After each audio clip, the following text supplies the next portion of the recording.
former cathedral of Isola di Capo Rizzuto, dedicated to the Virgin Mary of the Assumption, or Ad Nives. Welcome to the former cathedral of Isola di Capo Rizzuto, dedicated to the Virgin Mary of the Assumption, or Ad Nives. The structure rises from the outside of the 16th century walls that circumscribe the urban nucleus of Isola, constructed in the course of the 16th century by Giovanni Antonio Rica, lord of the place. The church was probably built on an antique Benedictine monastery, which, according to tradition, was transformed into a cathedral with the building of the diocese around the year 1000. In the course of the centuries, the building has undergone considerable renovation, which has changed its appearance. The layout is very simple, a basilical ground plan with 3 naves and 6 lateral chapels. The simple facade on the expansive square facing the town walls highlights the 18th century transformations ordered by Bishop Francesco Marino, 1682 to 1715. The portal in sandstone, with a classical appearance, is certainly the work of local master craftsmen, as witnessed by the recurring elements adopted by the artisans from Calabria, for example the bases at various levels enriched by geometric motifs with the shapes of plants, the rich decor of the frieze with winding vines and putti, the substantiality of the capitals that recalls the composite order, the broken tympanum with the crest of Bishop Marino at its centre. The portal itself was made later and placed over the original entrance.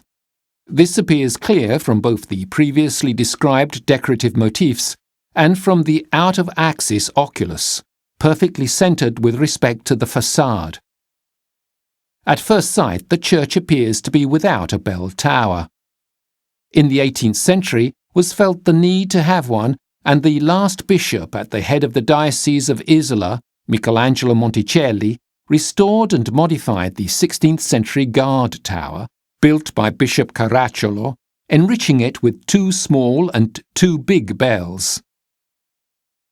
The central nave. Entering through the main door, we encounter the central nave, articulated by a row of 3 semicircular arches on piers covered by marble. From here, the pictorial decoration carried out in the 50s starts, unifying with the motifs used, the ceiling with imitation coffers, the walls with painted medallions, and the main arch that leads to the presbytery with medallions portraying St. Peter and St. Paul. The presbytery. At the end of the central nave, the presbytery, which is the area reserved for the clergy, is slightly higher, defined by 4 arches and covered by an imitation vault. In the corner of the right pilaster is placed the baptismal font. On the left pilaster, one can admire the sumptuous bishop's chair in polychrome marble, dated 1758.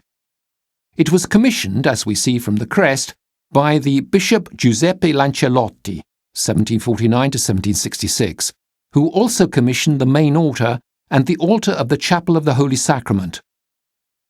Behind the main altar is the walnut chair of Monsignor Francesco Marino, 1682 to 1715, made by a local woodcarver in the 17th century, with the bishop's crest in the upper part of the backrest.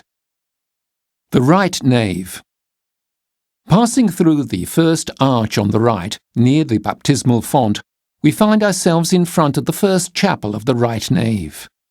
It is dedicated to the Greek Madonna, or St. Mary at Nives, since she guards the panel portraying the Madonna herself.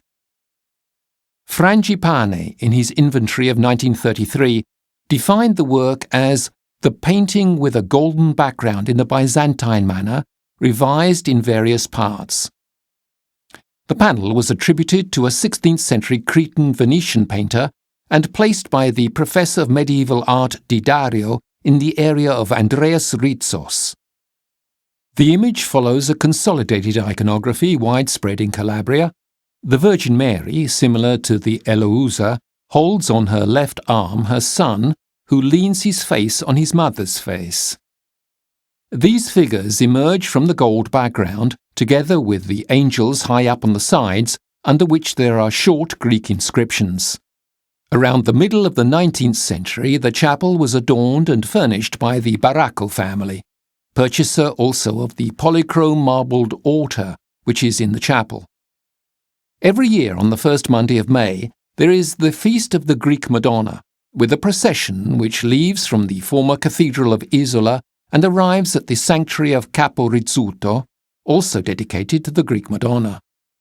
Continuing along the nave, we encounter the second chapel, dedicated to the Virgin Mary of the Assumption, with a lavish wooden altar which frames a partial reproduction, oil on canvas by Nicola Pignatari, of the famous Madonna of the Assumption by Titian in the Church of St. Mary Glorious of the Friars in Venice.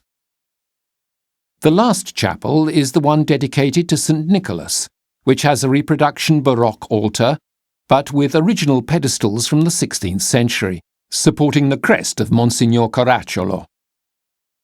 The head of the angel, which appears in the middle of the polychrome frieze of the same altar, is also from the same period. The left nave.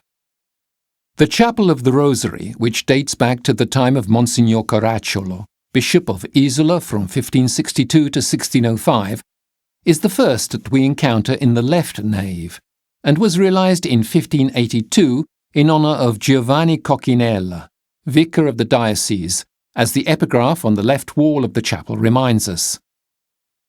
On the right wall we find the epigraph which records the concession granted on the 10th of July 1577 to the souls of the dead. At the feet of the altar there is a 16th century tombstone attributable to the Coccinella family by the presence of their crest. The marble Neapolitan altar is dominated by a large painting with, in the centre, the Madonna of the Rosary, surrounded by other representations of the life of the Virgin and Jesus Christ. The architectonic frame, with simple and regular stone elements, which gives access to the chapel, is very interesting. Probably a similar design was repeated in every chapel. The second chapel along the left nave is dedicated to the Sacred Heart. The last chapel is dedicated to the Virgin Immaculate and has a polychrome marble altar and votive edicula, with a statue of the Virgin Mary at its centre.